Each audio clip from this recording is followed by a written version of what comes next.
Assalamualaikum teman-teman. Perkenalkan, nama saya Rizky Ubaidillah dari kelas 7E Prodi PGSD Universitas Bangun Nusantara Sukoharjo. Nomor NIM 175200134. Dahulu kala hiduplah seorang pemuda yang sangat sakti.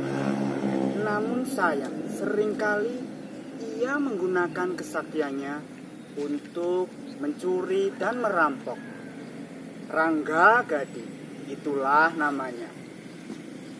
Ia adalah pencuri yang sangat lihai. Ia tak pernah tertangkap karena ia mempunyai kesaktian yang bisa merubah dirinya menjadi apapun. Suatu hari, Rangga Gading mendengar kabar ada tanah keramat di desa Karangmanunggal. Konon tanah itu mengandung emas, sehingga tanah itu dijaga oleh para pengawal dan tetua-tetua kampung agar tidak diganggu. Namun kabar itu malah membuat Rangga Gading semakin ingin memilikinya. Ia segera naik ke pohon kelapa. Setelah sampai ke atas, dilepasnya selembah pelepah kelapa. Dengan ilmunya, ia merubah pelepah kelapa bisa terbang membawanya ke desa Karangmanunggal. Sesampainya di desa Karangmanunggal, Rangga Gading merubahnya menjadi seekor kucing. Agar tidak diketahui oleh para pengawal negara dan tetua-tetua kampung. Tentu saja para tetua-tetua kampung tidak tahu. Kucing jelmaan Rangga Gading tenang-tenang saja menggaruki tanah yang mengandung emas. Setelah menggaruki emas, Rangga Gading memasukkan emasnya ke dalam karung. Setelah penuh, Rangga Gading segera terbang kembali ke tempat persembunyiannya. Sebelum Rangga Gading sampai ke tempat persembunyiannya, Rangga Gading berhenti sebentar untuk beristirahat. Di tempat yang sepi, Rangga Gading membuka hasil curiannya. Ia lalu mengambil segenggam emas dan tertawa terbahak-bahak. Ia merasa menang dan jongkak. Ia lalu menggantungkan karung emasnya di dahan pohon. Kemudian membuka pakaiannya dan mandi di telaga dekat tempat istirahatan. Rangga Gading tidak tahu bahwa gerak-geriknya sudah diperhatikan sang kakek sakti.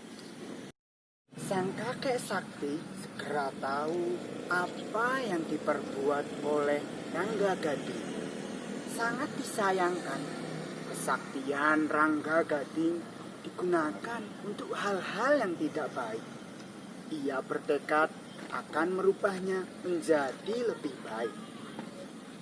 Setelah Rangga Gading selesai mandi, betapa terkejutnya Rangga Gading melihat sang kakek berada di tepi telaga. Wajahnya bersinar, memakai sorban, menandakan ilmunya sangat tinggi. Oke. Apa yang kau lakukan, Rangga Gading? Mengapa engkau mencuri dan melakukan perbuatan tercela? Siapakah kau, orang tua? Bagaimana kau tahu namaku?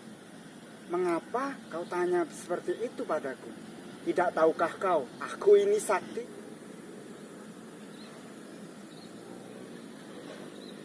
Aku tahu engkau sakti, anak muda.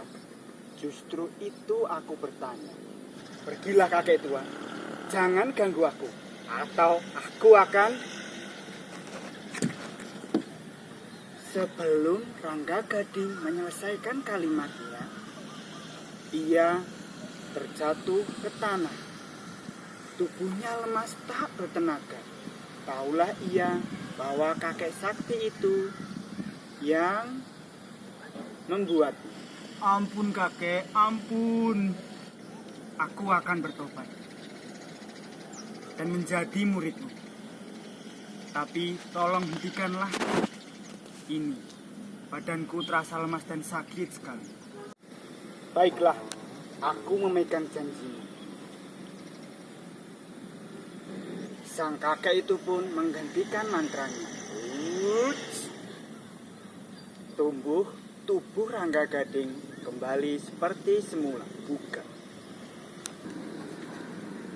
Dengan patuh, pemuda itu mengikuti sang kakek ke perguruan milik sang kakek. Ia belajar menggunakan ilmu dan kesaktiannya untuk hal-hal yang baik. Pemuda itu belajar ilmu sangat tekun. Ilmunya bertambah tinggi, namun sifatnya tetap rendah hati. Sekian teman-teman. Itu tadi cerita dari saya, Rangga Gading. Pesan moral yang terdapat dalam cerita, janganlah angkuh dan tetap rendah hati, agar celaka tidak menemuimu. Sekian, terima kasih.